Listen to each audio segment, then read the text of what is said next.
What is up, guys? Welcome to another video. Today I'm going to show you how to shoot a product video with this that looks like this.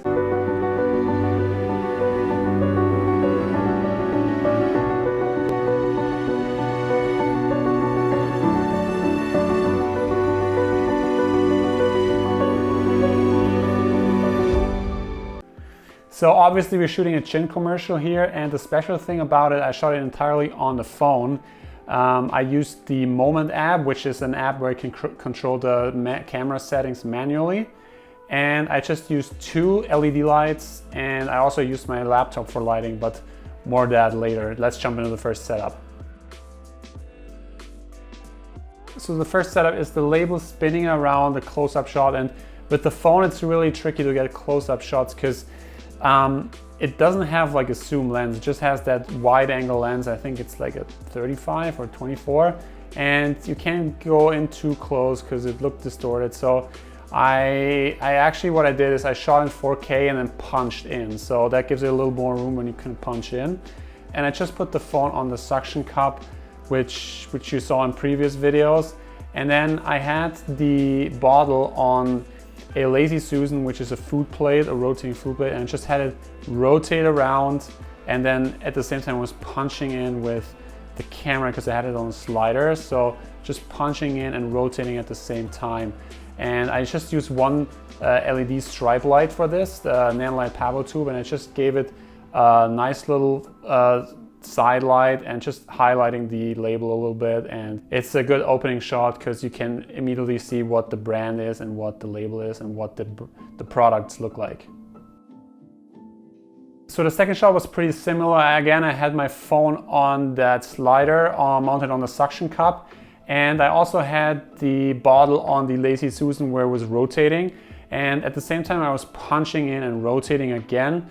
The only difference was I had two LED stripe lights on both sides, so you can get these nice little stripe light effects on the bottle, which makes it stand out from the background and make it look really classy and everything. So this is the only lights I used, just two side lights. I had it basically like almost behind the product itself, behind the bottle. So it was really just those two lights, and then there's just the camera movement. And you gotta make sure that you have your settings in the Moment app dialed in correctly, because you want to shoot in 4K and you also want to get the ISO as low as possible. In some shots, for some reason, it adjusted automatically, so the ISO raised up a lot and it looked a lot of grainy. So you always want to make sure that you keep the ISO as low as possible, but you still want to get the details of the bottle.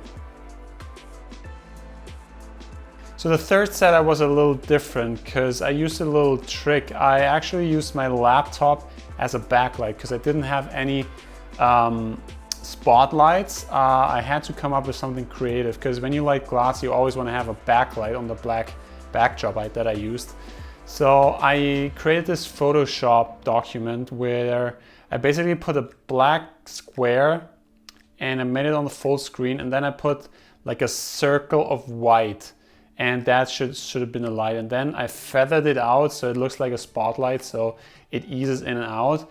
And I just put that behind the glass, and I put a mirror over top of my laptop, and I just put the glass in front of that Photoshop document on full screen, and it actually looks pretty good. It actually, you can use it as a real backlight when you shoot something like this. When you have a glass and it's lit from behind, and the light is on not shining directly at the glass, because with the glass you always want to light for the reflections.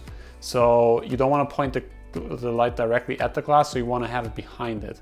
So this is what that does. It's just on the screen behind it, and it looks pretty good. And I just used the two stripe lights again, just to give it that little stripe lights on the edges of the glass, and that's basically it.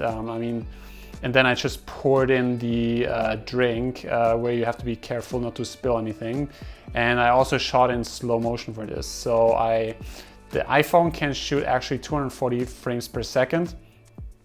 And I think I shot that in 60 because it can shoot 60 4K, so I have still 4K. Because the 1080 looks kind of, I don't like it.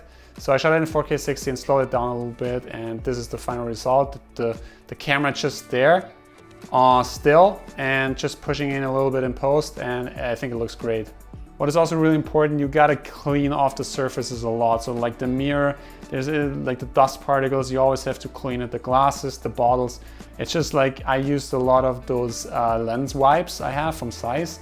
They're pretty good and you can just wipe everything off, but you have to do it a lot because you can really see it when the black glass and the white dust particles, you can really see it. So you always make sure that your products are clean. Okay, the next setup was even more slow motion. So I tried the 240 frames per second in full HD. And you can see a lot of the quality drops a lot because the bitrate is not as high probably.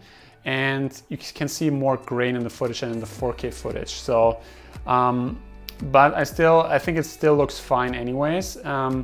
And what I was doing, I just had this exact same setup as in the shop before with the backlight of the laptop and the mirror on the surface.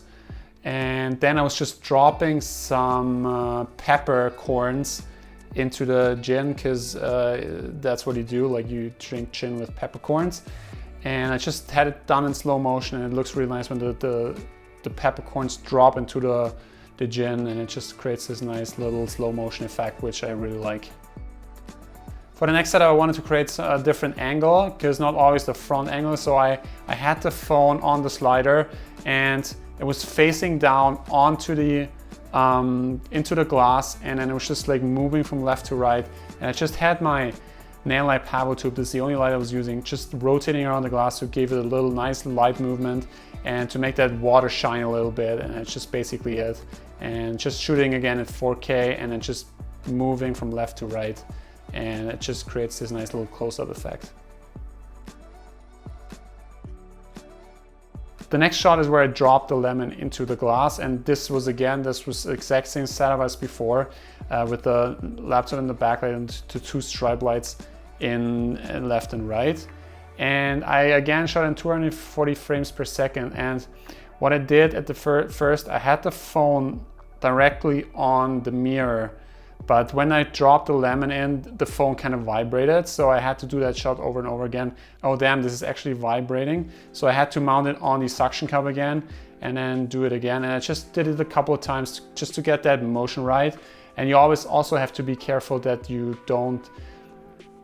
adjust the shutter speed to 480, so double the frame rate, because you want to have that smooth motion when the lemon goes into the water. But other than that, I think that shot turned out great. I mean, it's a little grainy, but it still works fine. The iPhone 240 is fine. There's phones that can shoot a lot higher frame rates, but I mean, for this purpose, it's totally fine to use that 240 frames. And the last shot, the ending shot, is actually my favorite shot. I think it looks the best.